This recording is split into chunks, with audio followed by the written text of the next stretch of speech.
We have a lot to cover this morning, so we're gonna start as soon as possible. Even though I know people are trailing in, we have a lot to take on. It started with one source, but then it quickly grew from one source to 8, and I don't know how that happened. No, I'm kidding. Or multiples of 8, some such multiple. All right, say this. Yofi. Monsieur Leguille, put on the blessing on for the thank you. Mais oui. Oui. Baruch atah Adonai Eloheinu melech haolam asher קידשנו במצוותיו וציוונו לעשות בדברי תורה. Okay, it's many Hasidic masters love the word קידשנו במצוותיו, who has made us holy with God's mitzvot, which of course means the mitzvot that God commanded. But many of the Hasidic masters say that God also keeps mitzvot. It's also found in the Gemara. They're not saying something crazy. So God's learning Torah with us today too. God has a mitzvah of learning Torah. If you can ask the closer because the freshly rec guy is okay. So let's learn. We're going to go through multiple themes this morning of Hanukkah. It's a Hanukkah primer with some places where we'll stop for thoughts and sharing, but the primer before you will cover at least 6 different themes, and my hope is that that this overview also helps jar some of our own creative energies around Hanukkah. And let's jump right in. So the first source on the page, well, I should say source 2, which is the first source, is the question of what the Nes of Hanukkah was, and we're looking at the liturgy here, the special prayer that is inserted in Birkat HaMazon, in the blessing after the meals, the grace after the meal, and also the blessing that's included in the Amidah, in the thrice daily mentioning of Amidah, the Shmona Esrei. So there's an Al Nisim. So if you look at source number 2, it says, "We thank you, Al Nisim V'Al Purkan, for the miracles and for the redemption. V'ala givurot v'ala tishuot." Sources are here. V'ala milchamot shasita lavotenu bayamim hahem hazman hazeh. This is the the clause that is actually the same clause that is used in the Purim Al Nisim as well. There are 2 Al Nisims, one for Purim and one for Chanukah. But Chanukah's the body of it is what really distinguishes it from Purim. This is like the general introduction. So, for the mighty deeds, for the deliverances, for the wars, that you did for our ancestors in those days, at this moment, at this time of the season. And then it goes on. This is the second piece, source number 3. People see this, by the way, or no? Did I not? I shared the screen, right? Or no? Did I neglect to share the screen? I didn't share. Well, that makes no sense. Okay, let me share the screen. Sorry about that. There we go. Okay. Slicha. My apologies. Okay.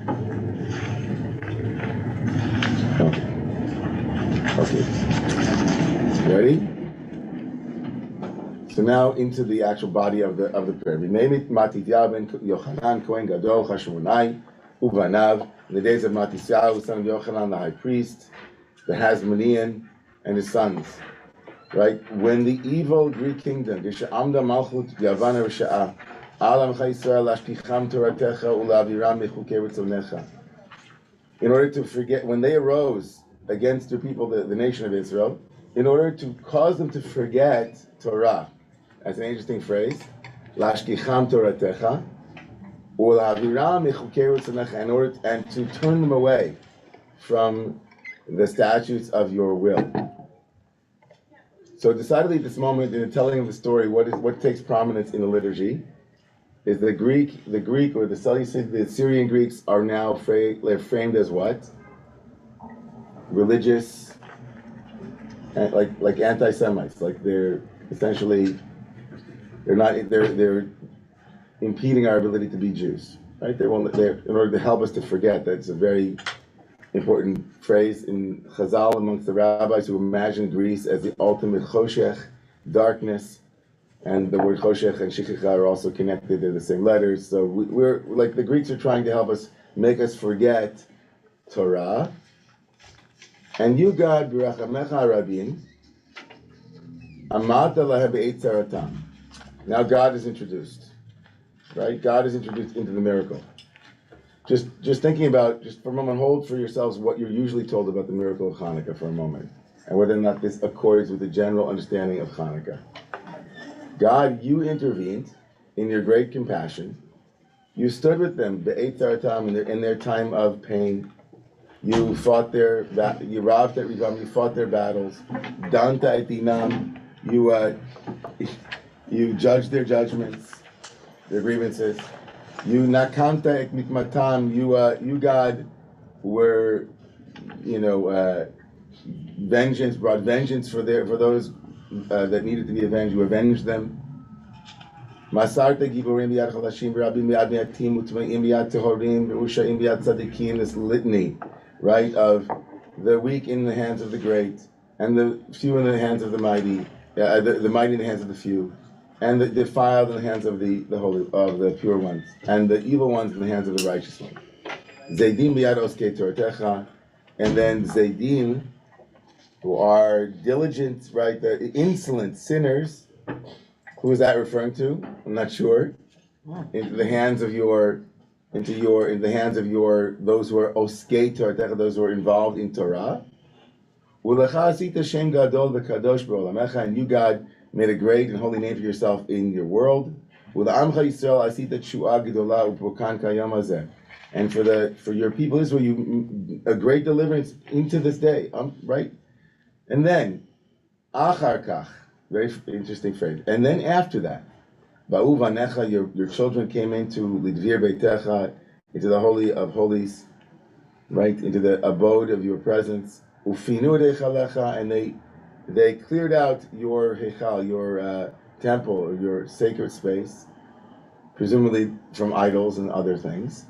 V'tiarud mikdashecha, v'idliku nerot b'chatzor kadshecha, and they sanctified your holy space and lit candles in the chatzrot, in the courtyard of your holy space, and then kav'u, established Shmonat Yemei Chanukah Elu, these 8 days of Hanukkah, in order lehodot ulehalel l'shimcha gadol, in order to give thanks and praise to your great name.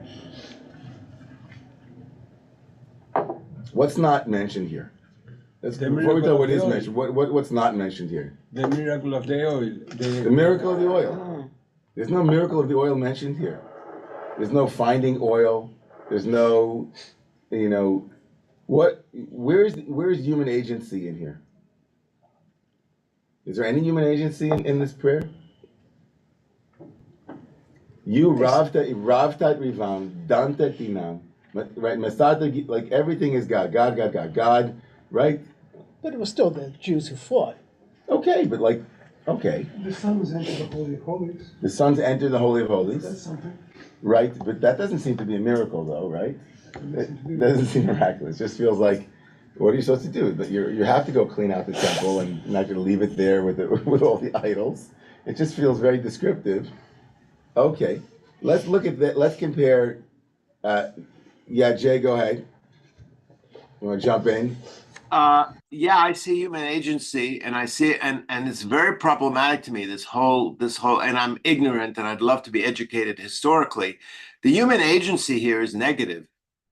When you talked about the sinners and who are the sinners, well, maybe they're the Hellenized Jews. Of course, they are. The purification here. Look how many times purity. It's and the midrash or wherever it comes from is it was not oil that was discovered, it was purified oil. So this obsession with purity is also internecine. It's, we think about the Maccabees as heroes, and in some ways they were, but they could have also been purifying Jews. In other words, who knows what they were doing to some of the Jews. Let's get back to that in a second, but let's decidedly. I hear your judgment of it. I hear your negative connotation. Okay, it's a concern. Your concern. Okay, I hear it. Yeah, Nikki. Well, there is something positive, and into the hands of diligent students of your Torah. There's human agency. Yeah. Whoever's writing this, definitely, it's not lost on us, right? We're kind of getting a good flavor for what they wanted us to. Okay, yeah, Wendy. And a human agency I see is that the priests at the time were so motivated that they stopped being priests and became warriors. Okay. Okay, that's a different take on, I think that's a good counterpoint to Jay's point, that the priests who were so obsessed with Tara and Tumah and all the ritual elements of the religious tradition at that moment, took up arms as well, and they were willing to fight for the sake of the Jewish people. Okay, let's look at the source number 4, which is decidedly a different take. Now, which comes first, this source or the source of the liturgy that we just read, historically? And you're not going out on too far a limb here. What's earlier, the Talmud or most liturgy as it come down to us? The Talmud, right? The Talmud. Right. Okay. So this is an earlier source, and just look at this against the backdrop of the source that we just saw. Again, if you want to know the earliest expression of this is found in Masechet Sofrim, which is around the 8th century. It appears in the back of Gemaras like Avodah Zarah and other places. It's a convention of various prayers. This is what the prayer that we did before in source number 2 and 3 is in its current form is a little bit later than the turn of the millennia, but fragments of it, of course, were before. So clearly it's a composite, and it tells a story, and so does this, the earlier source. Let's look at this source. This is one of the most famous pieces of Talmud. It's famous because it is the source for Hanukkah within our canonical text. There is a source for Hanukkah within the book of Maccabees, but that's in the Apocrypha and other books as well. But the source for Hanukkah is in the oral tradition in the Talmud, which is itself fascinating because Hanukkah seems to be as a completely fabricated, in its beauty, as a completely rabbinic construction, and so it's appropriate that it would only appear in Masechet Shabbat, in the Talmud, and not in some text that is read on the day itself. But here, let's look at the source from Masechet Shabbat 21b. My Hanukkah. What is Hanukkah? What is Hanukkah? Now, that's an interesting question. First of all, presumably the rabbis, by the time the Talmud is around, Hanukkah is already an established holiday, right? So where are they even asking this question from? Like, it's funny. There is no Talmudic question that goes like this: My Pesach. What is Pesach? Well, but Pesach is from the Torah, but Right. This is not from the Torah. Right, but okay, great. That's true. But there's no text that says my Tu B'Shvat, my Tet B'Av. Right? This is a rabbinic holiday, but the rabbis feel the need to pose a rhetorical question. Of course, they know what Hanukkah is because guess what? Guess what? The Hanukkah is being observed. Presumably, I mean, we have historical data that says. I mean, we know already. Of course, the Mishnah already talks to some extent, alludes to things having to do with Hanukkah. So, my Hanukkah. What is Hanukkah? So it's basically a setup for the rabbis to tell a story. Here's the story. The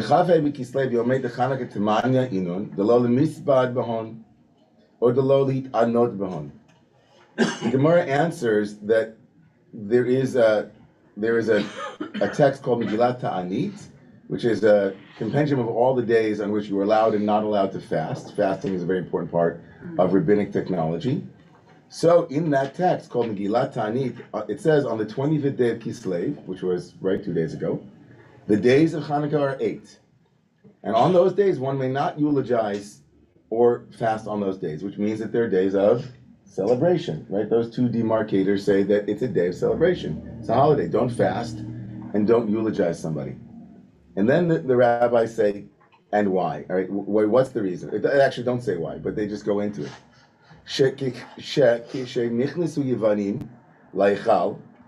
When the Greeks entered into the holy space, into our sanctuary, they contaminated or they defiled all of the oils that were in the sanctuary. And when the house of the Malchus of Beit Chashmonai, the kings or the lineage of the kingdom of the Choshmonaim grew, they were midgabrim. They rose up in strength, right? They overpowered them and beat them and won, but they were victorious. Already, like, just keep the prayer in your mind, how different this is, right? They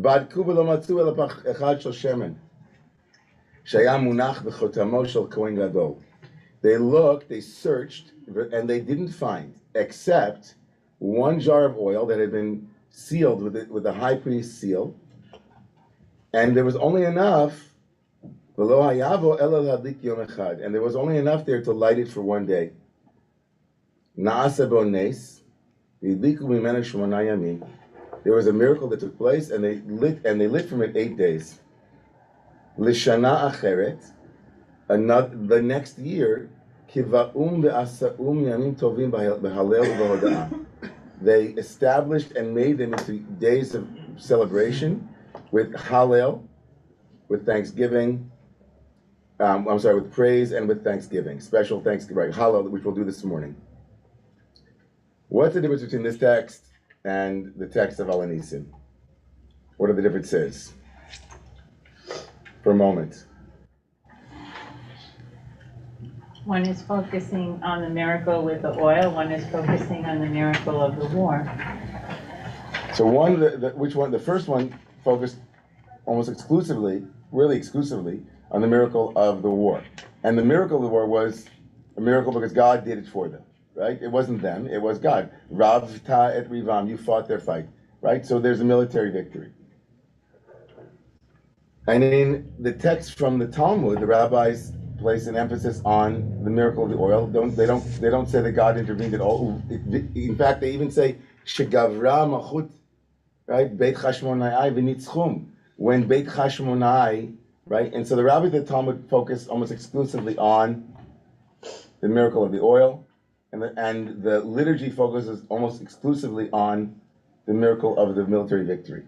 Which one do we focus on? The oil. Almost exclusively on the oil. Yeah. Interesting. Let's look at the Rambam. Last source before we move on to another theme. Except in Israel, Rabbi. In Israel, they focus more on the war. It depends, and we'll get back. Well, it will depend. Depends which circles you're in. Israel is now, and I wanted to get back to that, Avi, an amalgam of emphases.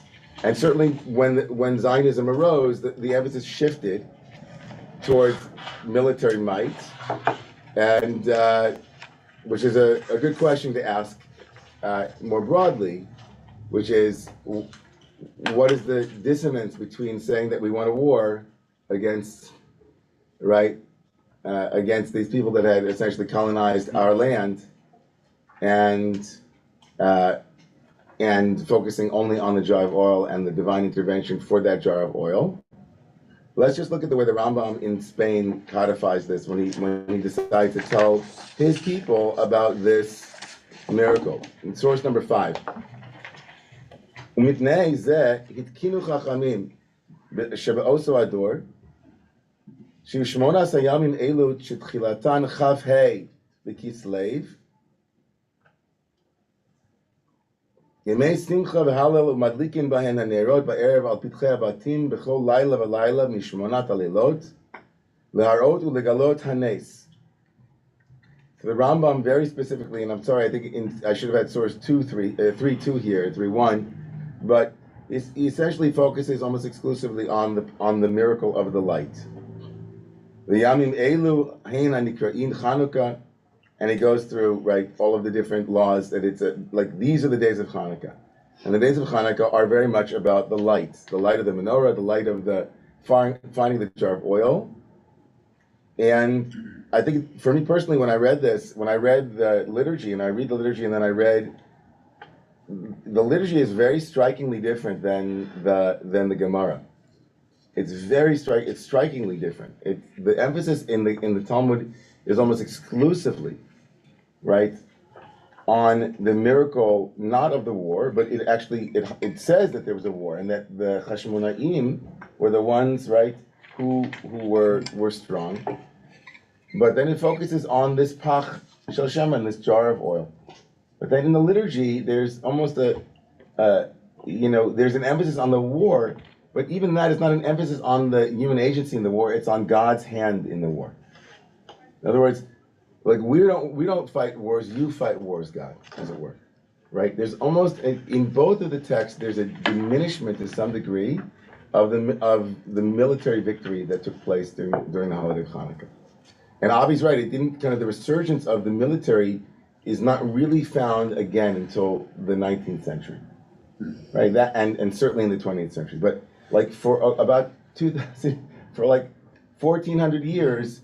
Whenever we thought about the Hanukkah miracle, it was that God fought the war for us, or God helped us find a jar of oil. We found a jar of oil that God then allowed to last for 8 days. Just a question for a moment, about what the miracle of Hanukkah is, and when and at what moments in history we focus on which aspect of it. It's a pretty wide-ranging, possibility.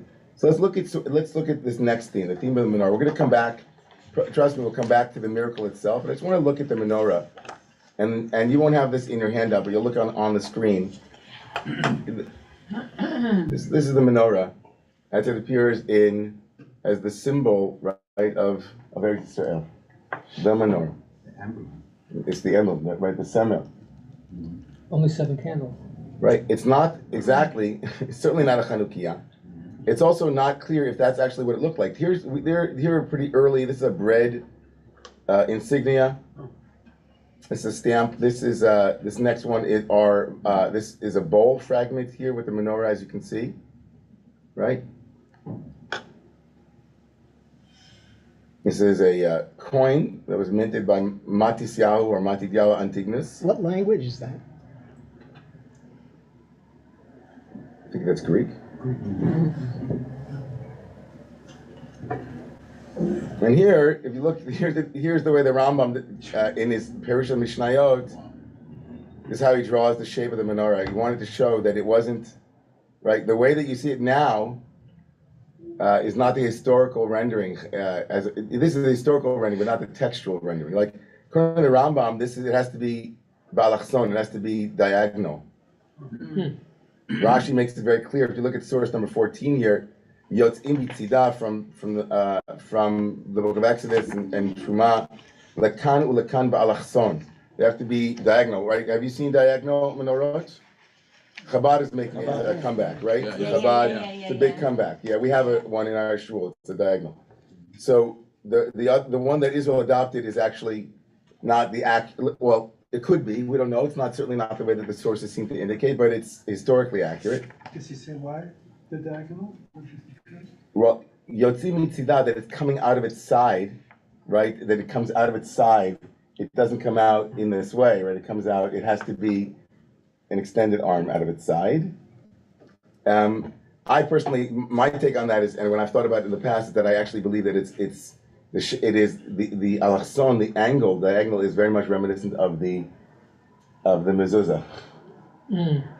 And the mezuzah is always at an angle. It's not ever allowed to be straight up or straight down. And there's something about a diagonal itself which is very representative of liminality. And we'll get to that, the connection between the mezuzah and the menorah in a moment, because you'll see in about 20 minutes that there's a huge connection. Let's move from the shape of it to its meaning, or at least the rabbinic understanding of the meaning of the menorah. Let's understand the rabbis' understanding about the menorah and the oil that was in the menorah. Yeah, can we look at that? Is that okay? Yeah. So here, if you look at source 15, this is from the Talmud in Masechet Baba Batra. Amar Rabbi Yitzchak, Rabbi Isaac said, "He who desires to become wise, harotzeh sheyachkim yadrim, should turn to the south. Wisdom comes from the south. V'sheyashir yatzpin, and if you want to become wealthy, you should turn to the north." It sounds like feng shui. Yeah. Right? Sacred geometry, right? Why is that? because presumably where the various sacred vessels were placed inside of the Mishkan and the temple and the tabernacle actually gives an indicator of that location's meaning by association. And so since the menorah was placed in the south of the temple, turning to the south would mean to be imbued with the essence of the menorah. And the essence of the menorah is to bring wisdom. According to the rabbi's understanding, this is also Josephus and others, the way that they understood the meaning of the menorah. And the sun's light is strongest when it comes from the south. Umenorah badarom, the Rabbi Yeshua ben Levi, beautiful, Paul, bar mitzvah boy, Amar, leolam yadrim shemitoch shemitchakem mitashir. He said, well, there's a different opinion. Yeshua ben Levi said you should always turn to the south because if you have wisdom, then of course you'll become wealthy. Ask a lot of people if that's really true. I'm not sure if that's true.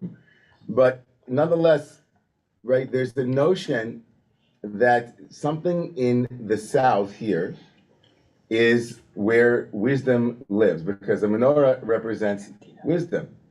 Why? Right? Look at source number 16. Tekoa. Where's Tekoa? Anybody know where Tekoa is?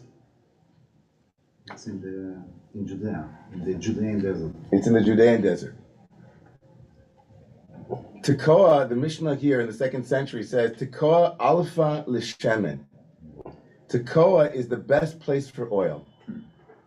As it says in the book of Samuel, and Yoav sent to Tekoa and fetched there a wise woman. There was a wise woman, right? Misham isha chachama. Ma'ishna Tekoa. Amar Rabbi Yochanan mitoch sheregilin b'shem zay chachma mitzuya bahen.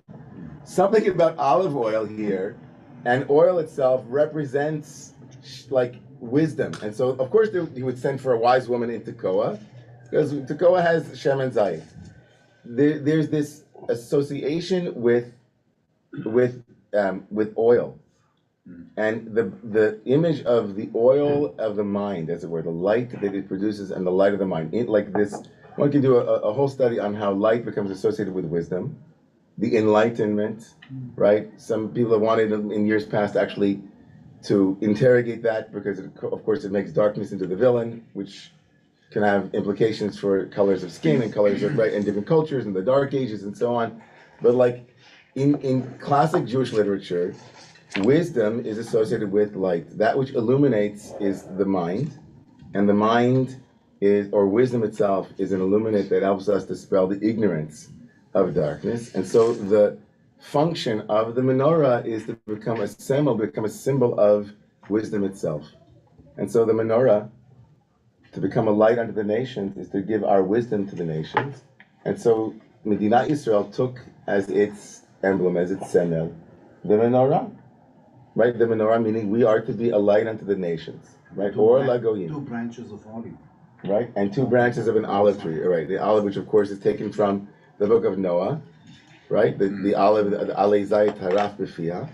So the emblem of Medina Israel and the emblem of the Jewish people, right, is a Chanukiah, right, or a menorah, which serves as we're going to be a light. We're going to be, from this place, light will go forth. Of course, it wasn't lost on those who chose the menorah that the menorah, the last time the menorah was seen, it was seen likely when, on the Ark of Titus, when it was captured. Right, so there was a reclamation by taking the menorah back. Medina Israel was also saying we are reclaiming our exilic wisdom. We're reclaiming, right, the role of being ourselves like the menorah in exile and being taken captive, and we're reclaiming it for ourselves and saying this belongs to us. It is indigenous to who we are. The menorah is an indigenous symbol of our presence for over 2,000 years in that land, right? And so it had all of those connotations, right? And so Hanukkah, right, in the rabbis' minds, not just in the modern Israel's mind, but Hanukkah is itself also for the rabbis an expression of Jewish wisdom, and the resurgence of Jewish wisdom, and the particularism of Torah, and that which is unique to the Jewish people, right? That became a major theme in Hanukkah. From that, it's not far to then see the next theme, which is the light of Hanukkah, the hidden light. Not only was the menorah, the light of Hanukkah, a theme, but they introduced a notion not just of the actual light from the menorah, But the menorah represents not just the light that comes from the oil itself, but a much, much more hidden and much more recondite light that is not immediately obvious or available. We'll get to that in a second. Wendy, what were we going to ask? Well, is this, all this discussion about the menorah itself, or the Hanukkah, or both the Hanukkah and the menorah? This is about the menorah and the Chanukiah, because all that we know about the Chanukiah is taken from the biblical menorah. And in fact, the Ramban himself, Ramban Nachmanides himself says in the parsha in which the menorah is given, that this is, in Bamidbar ubahalotcha tanerot and mul pnei menorah ye'eu shivat hanerot, that when Aaron and his children were told to light the menorah, it was actually an allusion to the future when the Chashmonaim would light the menorah. Right? Relight the menorah, right? And of course, we had to transform the menorah, which doesn't have 8 branches, into a menorah that has 8 branches because of the miracle. Right. Yeah. May I say a few words? Can everybody hear? Yeah. After the Second Temple was destroyed on 70 AD, the menorah became a symbol for Jewish existence. And anywhere we find it all over the land of Israel, it always clear cut. It's a proof for Jewish existence, either chiseled on stones or as some of the samples that you showed us here. It's always a clear sign for Jewish existence. And very naturally, as you mentioned, it became the main element in the emblem of the modern state of Israel. Okay. So, Sivan? Shai. No, what's your last name? It's Shvalb, right. Shai Shvalb is a tour guide from Israel who was with us last night and came back and lives in Ra'anana. You got me excited. So. Yeah, I'm so happy. It's like, I was very moved. I'm so happy you came back. So this theme of light, we'll come back to the theme of light, but let's touch first on the hidden light, which becomes a major theme in Jewish mysticism. So look at source number 17. Vayomer Elohim yi'or vayi'or, and God said, let there be light, and there was light. Vayar Elohim et or kitov, vayavdei Elohim ben or ben choshech. And God saw the light, and it was good.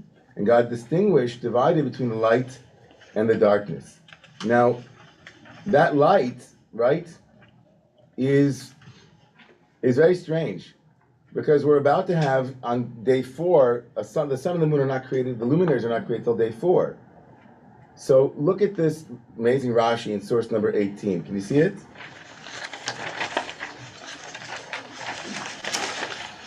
It quotes the Midrashim, it quotes the Agadah, where God divides between the light and the dark.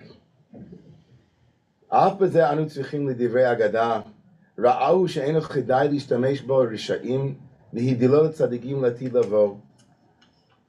So the Agadah, the Midrash says that when God divided the light from the dark, it wasn't that now the dark and the light were divided between night and day, because sun and moon would not appear until the 4th day, but rather the rabbis trying to reconcile what light existed before the luminaries. God basically says that there was light, but God saw that the wicked people would use the light inappropriately, and so God hid the light for the righteous, for the future. So It's a little pious. it's a bit pious, but it becomes the source for, there is a source that says that it took 36 hours for God to realize that this light would not be a good thing in the world.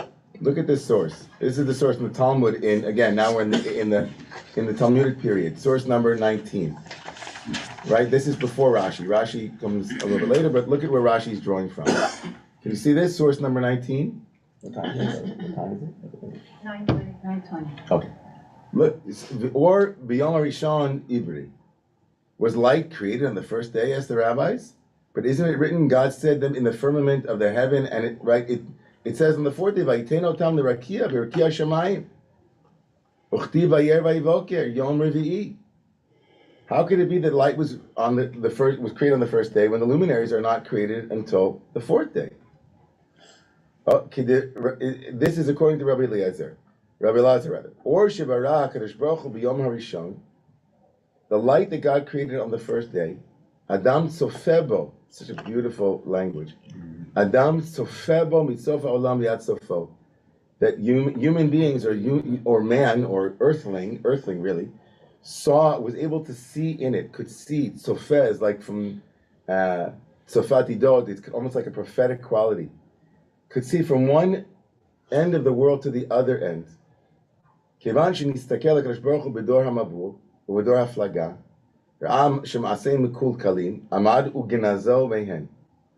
When God saw that the generation of the flood and the generation, right, of the dispersion right after Babel, after the Tower of Babel, saw that their actions would be wicked, God stood up, Amad, and God hid it from them, as it says in the book of Job in chapter 38, Vayimna vayimana mirsha'im oram, and God takes from the wicked their light. Ulami genazo, who did God hide it for? And by the way, the word to hide here, ganuz, doesn't just mean hide. It means to be held for something. It's kind of held as in a safe space for the sake of something. La tzadikim latid lavo, right? For the righteous ones in the world to come or in the future. Shneimar vayar Elohim et orki tov ve'ein tov el tzadik. This is amazing, right? Like the rabbis are weaving this wonderful folk tale and making it, with proof texts. It's like a very, it have to have proof text, right? And it goes on, right? It goes on. This is an early discussion amongst the rabbis. It goes all the way back to the 2nd century, right? This notion that there is a hidden light that is hidden only for the righteous, and that there were 36 hours before that light was revealed. Now, hold on for a second. If you look at source number 20, from the very last chapter of the Tanakh, or at least the prophetic writings, my Bar Mitzvah Haftorah from Shabbat HaGadol, the prophet Malachi in chapter 3 of his prophecy writes, V'zarcha lachem yir'ei shemi shemesh tzedakah. But for those who fear my name, God says, I will shine a sun of righteousness that will heal them. Umarpet bichnafat, whose wings, the wings of that light, as it were, will heal. Bitatem ufishtem ke'eglei marbek. And you will go forth, right, as the calves of the stall. Right, you will go forth. In other words, you'll be healed. Look at this beautiful Zoharic text in the 13th century, in source number 21.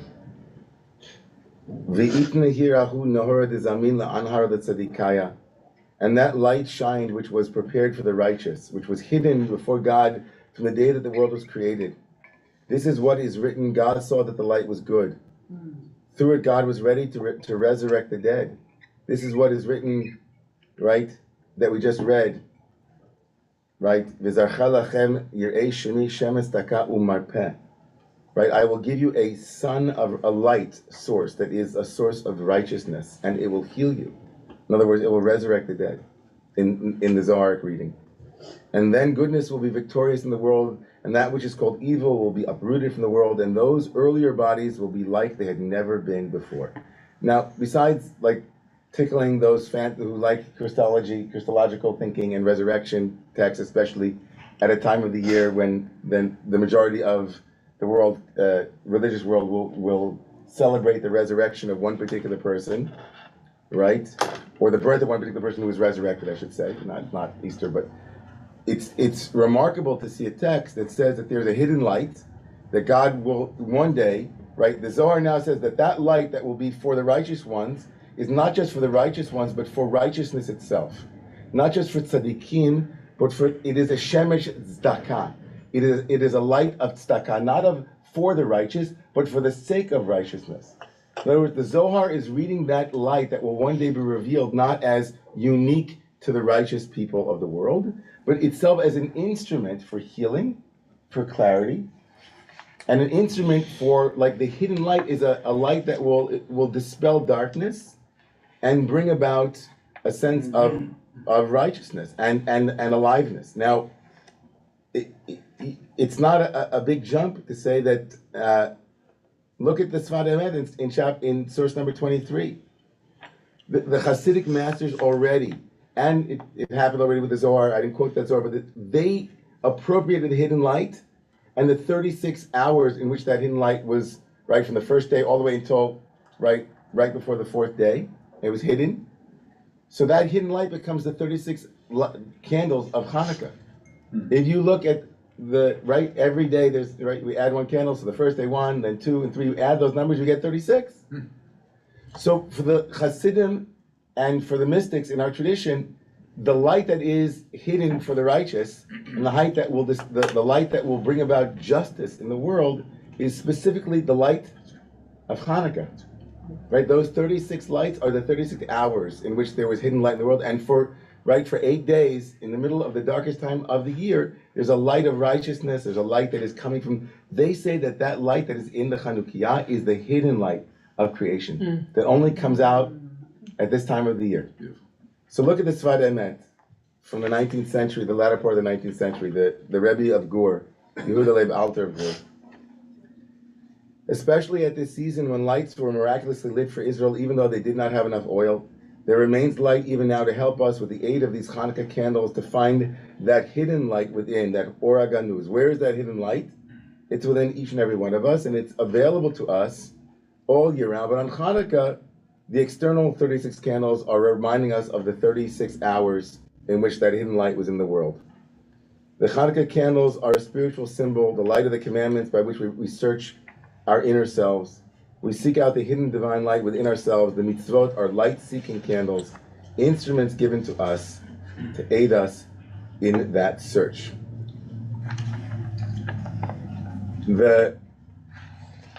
Let's look at this last couple of Hasidic texts, and then I'm going to open it up before we go back to the theme.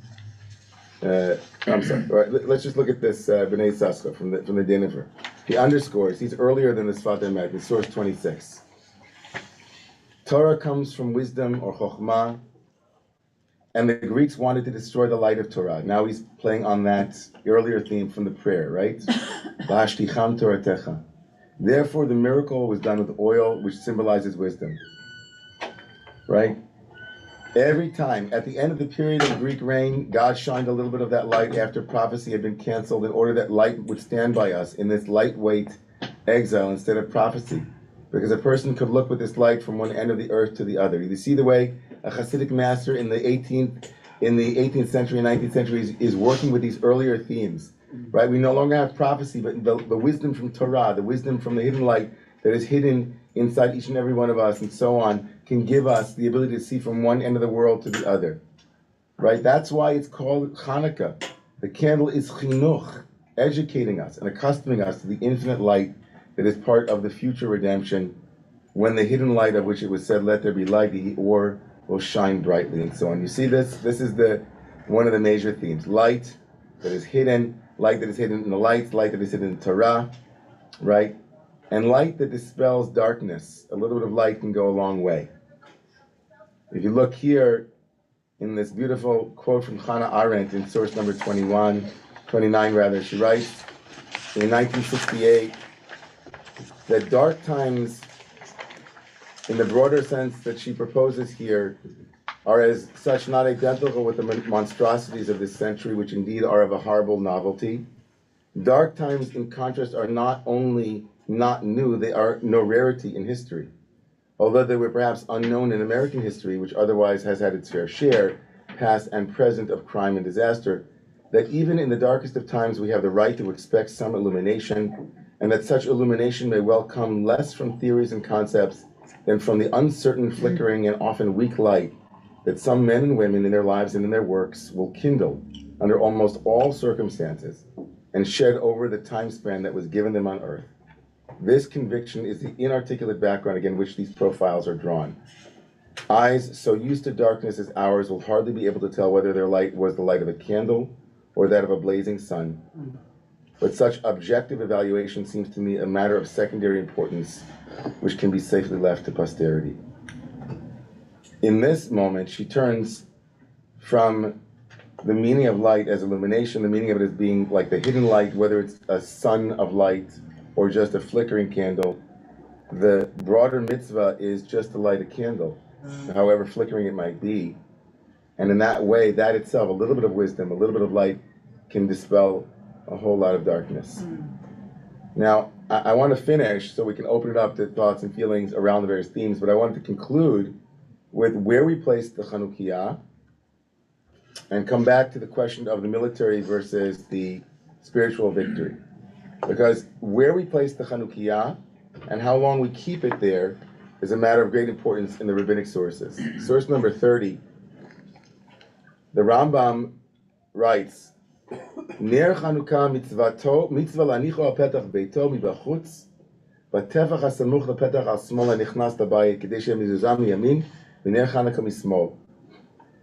It's a mitzvah, it's an obligation to place the Hanukkah lamp where? At the outside of the entrance to one's home, within a handbreadth, right, that is closest to the doorway on the left side as one enters the home.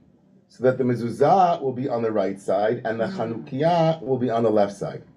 Many of us never heard that.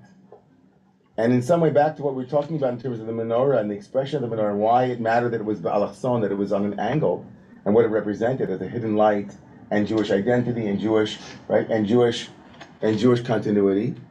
The mezuzah, of course, as everybody knows here in the shul, is my favorite thing in the whole world. It's the people of the door, and the Jewish people were formed by our willingness to risk everything for the sake of liberation, but it was physical liberation. The mezuzah on the door is a concrete expression of our instinct towards existential survival on the physical level, right? The Malach HaMaves, whatever that entity in the story of Exodus was needed to see that we Jews were ready for liberation, and so we killed the god of Egypt and we put its blood on our doorposts and above and so on and walked through.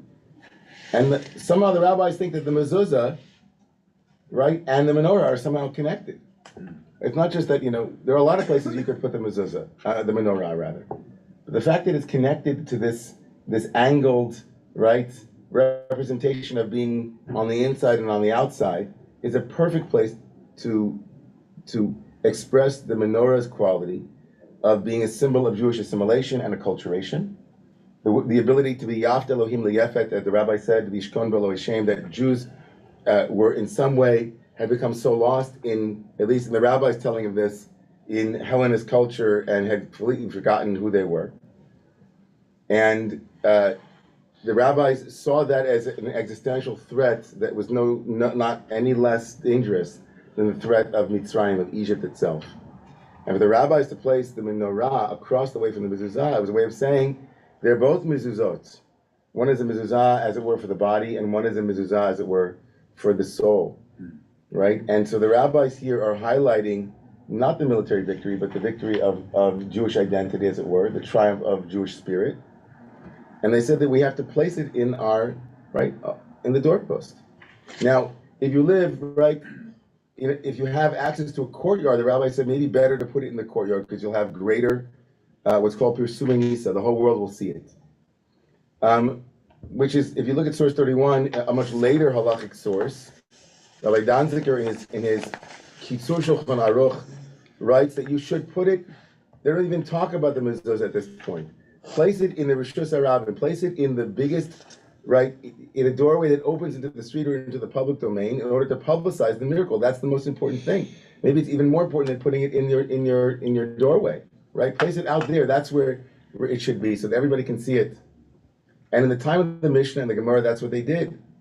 But now, when we live amongst the nations of the world, he says you can put it in your house or in your window that is visible to the Rishus HaRabim, to the public space. Why is that? What's the why? Why now that we're living amongst the non-Jews, we place it in the window according to the obvious reason? Safety. Why, Alan? Safety. For safety. How many people read in the New York Times yesterday and around that people were not putting their menorot into their windows, right? There's one guy that even decided in L.A. that since he was scared to put his menorah, he reached out to non-Jews and asked them to start lighting menorahs with him, which I thought was a pretty ingenious move. It's also counterintuitive in some ways to what the rabbis are saying is the problem, but at the same time, reaching out to allies. Interesting move. I think I wonder if it worked. They did a piece on it. But here it says, right? Make sure that this becomes a vital expression of menorahhood. This is what Rabbi Yitz Greenberg wrote about in source 32, and Rabbi David Hartman in source 33. Pessimists and assimilationists have more than once informed Jews that there is no more oil left to burn, and as long as Hanukkah is studied and remembered, Jews will not surrender to the night. The proper response, as Hanukkah teaches, is not to curse the darkness, but to light a candle and to put it into the window. As David Hartman says, the major question which we must ponder on Hanukkah is whether the Jewish people can develop an identity that will enable it to meet the outside world without feeling threatened and intimidated. The choice, hopefully, need not be ghettoization or assimilation, right? Not those two choices are not the two choices. Now, I don't know how you feel about that at this moment. I think David Hartman, who wrote at a time when he could write a book called Auschwitz versus Sinai and say that we Jews in Israel and in the world must focus our lights and our energies not on negative identity, but on positive identity. That we should spend our time focusing on Sinai and the beauty of Jewish tradition and not on Auschwitz and on the atrocities. That we should develop a positive Jewish identity that isn't rooted in guilt or in fear, but in empowerment. I wonder at this moment, after what we saw this week, right, in Congress, what we saw, what we continue to see on college campuses and in other sectors, it's really amazing. It's just not sure. Jury's out. I think a lot of us and our worldviews are completely different now in the last 2 months than they were 2 months ago. And the reconstruction and the rebuilding of that neighborhood, as it were, also will take many, many, many years and a lot of trust building again to be able to trust a world that lives in the most incredible double standards imaginable. But here's hope. Last two sources. What is the duration of how long we should light the candles on Hanukkah night? The rabbis in source 34 in the Talmud say, Ad shetichle regel min hashuk, until traffic in the marketplace ceases, right? So if one of the purposes of lighting the candle is for people to see the candles, not just for us, but for people, then until, there's no foot traffic has kind of died down, right? Like Google tells you busy hours and when it's not so busy, okay? Ad kama. So what does it mean until what does that mean? Until the last one. What exactly is that time? So Rabbi Bar Chana said in the name of Rabbi Yochanan, Ad dechalya rigla de tardoma'ai. Until the Tar Modaim, people of Tadmor, are no longer there. Who were the Tar Mudai? That's like, if you ask any rabbinic source, how long is too long? It says until the period where Tar Modaim have left the Shuk. So there are two opinions as to what that means. They are a nation of wood collectors, I'm in source 35, who wait around in the marketplace until all the shoppers can go home and collect leftover wood. When it gets dark and people need wood, they go and buy it from the Tar Mudai, right? So those are the people who are gathering, right, the wood. Then there's this a little bit more of an amazing interpretation. They are the descendants of the 10 lost tribes who are of dubious lineage. Nevertheless, we consider them to be as Jews and not as bastards. For ritual purposes, they are considered nidot, as Jews are. In other words, they are on the margins, but they are still a part of our people. So I saw one person say something very beautiful. We are to light our Hanukkah candles until all of those who are on the margins, right, are no longer on the margins. We are light the candles of Hanukkah and let them burn bright, right, until the world is a world where the marginalized are no longer marginalized, and where justice, like in Malachi, is like a sun of justice, right, that dispels an ocean of darkness. And so that again is the promise of the hidden light.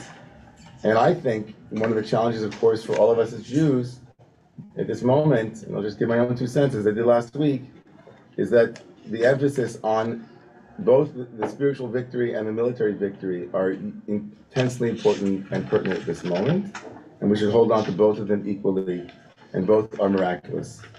Okay, opening it up, thoughts, feelings, questions, ideas. Quickly offer that And Bar Mitzvah boy gets to have his thoughts and feelings. the same week when our shul here was desecrated.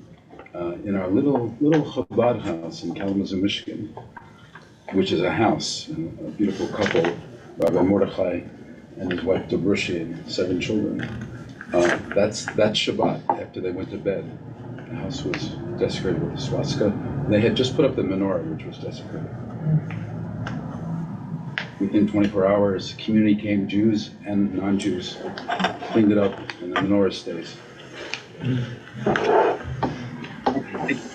This was a theme, it may not be known, that I think it was in Montana or Wyoming. Many years ago, there was act of desecration, and every resident of that town lit a menorah and put it in their window. Amazing. I wish that were the case today, Jay. I'm on so many listservs with rabbis around the country, some of the most liberal rabbis that are, in the world. And each and every one of them literally day in, day out weigh in on all of the continued silence of interfaith communities. I will say that this coming Tuesday, though, the Christian interfaith community that Romemu was connected to, and I'm connected with many of the rabbis, ministers, and priests here in the city. Romemu was invited to a concert on Tuesday at Park Avenue Synagogue on the Upper East Side with a large group of Christian leaders here in New York who are gathering together in support of the Jewish community and in support of our shared values, and that is this Tuesday, 12/12, at Park Avenue Synagogue. There'll be a musical concert. Anyone else? Thoughts, feelings, frustrations? I just insights? wanted to say, Wait, please wait. If you can raise your hand, that'd be awesome. Thank you. Just raise your hand. So go ahead, Jeremy. So I'll be Tomas, quick. and then we'll come to you, Barbara. Thank you. Trying to tie together quickly Yeah. some of these sources. When I look at the first source, it's not that they didn't have agency, my Hanukkah. They were afraid. They were afraid to do anything. And then if you look at, I think somebody said here, where in Israel, Why do you say that they were afraid? I'm just trying to they understand. were oppressed by the Greek. They were afraid. Right. They were afraid in the same way anti-Semitism is causing people to either assimilate, as Right. Hartman says, Right. As Greenberg assimilate, and Hartman. or what was the word he used? Acculturate. Or ghettoize. Or ghettoize, So yeah. I ask myself, if there were rampant anti-Semitism here today and the police couldn't help, what would we do? Would we take up arms? The answer needs to be yes. Of course we would. We would have to do that here course. in a way that people maybe didn't do early enough in the Holocaust. I think that's the difference. You cannot be afraid and assimilate. You have to organize, you have to explain, and you have to physically defend yourself. And that's the story of the light of Hanukkah. That's my take of either you're afraid or you're not afraid. Either you fight or you hunkered or you hide. And so that's to me the answer here. I tell you what I totally agree with you, and I'll tell you what doesn't work. What doesn't work is saying exactly the same things that brought us to October 7th. That to me is what doesn't work. And that's one of my most frustrating pieces that in the last 2 months is that we hear people saying literally the same exact thing has to be done that didn't work before October 7th. Literally the same thing. Which is right. Solution. No, I mean, not just about Israel politics. I'm talking about alliances with people, and we have to continue to reach out. I think at this point, everything should be on the table intellectually. If we're really honest, we should be willing to say there are no sacred cows in any direction, right, left, center, up, down. Every solution should be on the table because ultimately what matters, and Maslow has shown this over and over again, we can't talk about higher levels of development until we are assured that physically, existentially, we're safe. And we should not be blamed for becoming, at this moment, in a sacred way, tribal. The holiest kind of tribalism, which is my family. Sorry. And so many people. Go talk to Israelis who have family members who are still abducted in Gaza right now, and talk to them about our concerns. They have family. We have family members who are being abducted. We're allowed to think about ourselves, absolutely, and we should. It's an absolutely vital and important and holy drawing of a circle at this moment about our own mishpacha, our own family right now. And we should be willing to have the courage to put every thought construct on the table and every assumption about how to go forward, and let's debate it. And without any worries about PC or not PC or who's going to judge us and who's going to blame, put every thought construct on the table. People talking about two-state solution will be able to hear from people who say we should push Palestinians out of Israel. We should be able to literally sit in the same room with people who have extreme ideas about what needs to go forward. Because for some people, the two-state solution is an extreme idea, and for others, a one-state solution is an extreme idea. And if we're going to be completely honest and talk about Jewish survival, we should put every idea on the table, even ones that we find morally repugnant right now. We should say, okay, let's discuss why it's morally repugnant to you, and be willing to discuss it, and to be in the same room with it, and hear ideas in every direction. I think that for the sake of the Jewish people, we deserve that kind of courageous creation of a container in that way. And for that matter, I think it's happening in Israel right now to some extent. There are, people are saying, we don't know. Whatever we thought we knew before October 7th, we have no idea, right? Okay. Who is Thomas? And then Barbara had her hand up. Go ahead, Thomas. Two quick little thoughts. The first, in terms of the margin and the center, it is lovely to think about the order of lighting because it starts at the margins. So the first and last are those at the edge, the candles at the edge. And the one at the center is the servant, and that's always been beautiful. That's beautiful. And then what is... That's Chadash, by the way. I want you to know, I think that's a Chiddush. Like, I think I've not seen that in sources, and that's, I think, a very beautiful, that's a beautiful idea. What is a Chiddush? New, it's something novel. All right, something new in the world, we did it. You created light. Just reflected it. And then secondly, what is the nature of the miracle? This very small, singular, strange miracle of this oil in a vessel. Compared to the continuously miraculous events of Genesis, Exodus, Deuteronomy, like this miracle is pretty small, pretty humble, and it's interesting. Maybe because somehow it happens in modern times, and you want to emphasize that you've got to pay attention to the small miracles now that we're past that ancient age. But I think it matters that the miracle, it's not, Christ's first miracle is water into wine, the miracle of transformation, transubstantiation. One thing becomes another thing. Right. And what's interesting, this is not water or wine, it's oil. And the interesting thing about oil is endurance. It's simply a matter of endurance, not of some magic trick of change. It just endures. It just lasts. And that's such a, I don't know, it's such a humble miracle, but it's also profound. The miracle of endurance. And it becomes the emblem. I just want to say, it becomes the emblem. Hanukkah in later rabbinic sources becomes the most rabbinic of all the holidays. It becomes identified with the Torah Shebaal Peh, the Torah that is spoken, not the Torah that is written. It has no written scroll or book, and so it's a holiday of that which is transferred right mouth to mouth.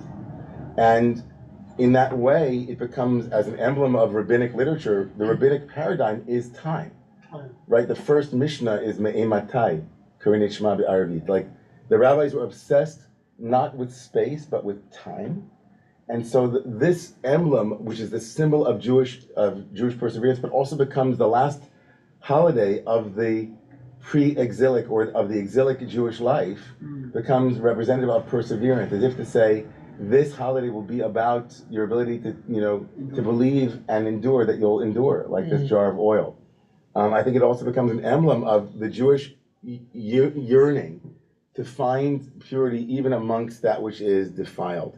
And when we sit around at this moment and think about the rabbis who wrote about tum'ah and defilement, we have, unfortunately, no Twitter and no Instagram available from what it was like to be a Jew in Mainz or in any of the other cities and countries in the European world and in the Iberian Peninsula and amongst all of the Arab lands where Jews like my ancestors and yours and many others lived. We don't have like a really good picture to describe what defilement for them might have meant, right? And so I think that what I think is remarkable about the Jewish people over the last 2,000 years is even in a world that was decidedly hell-bent to destroy us at every possible challenge, we kept looking for the jar of oil in our daily lives. We built a universe of discourse and dialogue and brilliant folk legends and Torah. We continually turned towards the menorah as a source of illumination. The Torah itself was what brought us through some of the darkest nights. And so I think that we have everything to be proud of as Yidden, as Jews today on this Hanukkah. And in general, we should be proud of who we are as a people. amongst tremendous amounts of tum'ah, we look for the pach shel shemen hamunach b'chotamo shel kohen gadol. We kept looking for that jar of oil. I'm gonna take only one more comment, and then we're gonna close. So Barbara, and then we're gonna go upstairs for Paul's bar mitzvah. Go ahead, Barbara. Hi. Well, I only spoke up, good Shabbos, everyone, because it was in connection to this Minnesota story. And that is in this little town that I'm in, I had posted about Christians putting menorahs up with their holiday lights. And so many people said that they would do that, and especially some of the ministers and clergy in this little town of 400 people. So I just wanted to share that with the group I'm not naive that something terrible might not happen, but I as a hope, as a light, as a little bit of light from that community. Yeah, I think it's beautiful to look for the light in those communities and to lift those moments up as rare as and as rare as they are at this moment, for sure, to bring our senses to bear. And we also don't need to look very far to find other incredible sources of heroism and courage. And the three soldiers who were killed this week, each of them a remarkable light unto themselves, unto their families. We have to keep at the forefront of our consciousness as a Jewish community the losses that the Jewish community are having each and every day and week at this moment. Our own lights that are being extinguished during this moment, and also the sources of heroism and light that are emerging from Eretz Israel, from the land of Israel. The incredible love and kindness that Israeli society is showing one to the other across every imaginable demographic. There is unity there. And we in the Jewish community who spent, especially in the liberal Jewish community, who have spent the last couple of years talking about the divisions within Israeli society and highlighting the need for unity and highlighting the need for equity, we should acknowledge at this moment that there is incredible equity, right? There's incredible unity amongst our brothers and sisters in the land of Israel. Who are fighting side by side with one another and serving side by side, religious and secular, men, women, right, from Sephardi and Ashkenazi and from every imaginable Jewish stripe, and non-Jews as well. I mean, so many, and we have to keep at the forefront of our consciousness that the abductees and hostages are not just Jews. They came from 11 different nationalities, 5 different religions.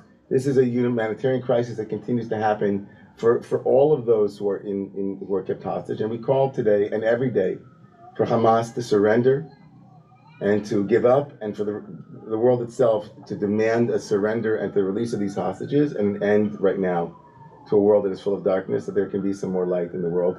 I wish each and every one of you a good Shabbos, and a good Shabbos to everybody. Chag Sameach.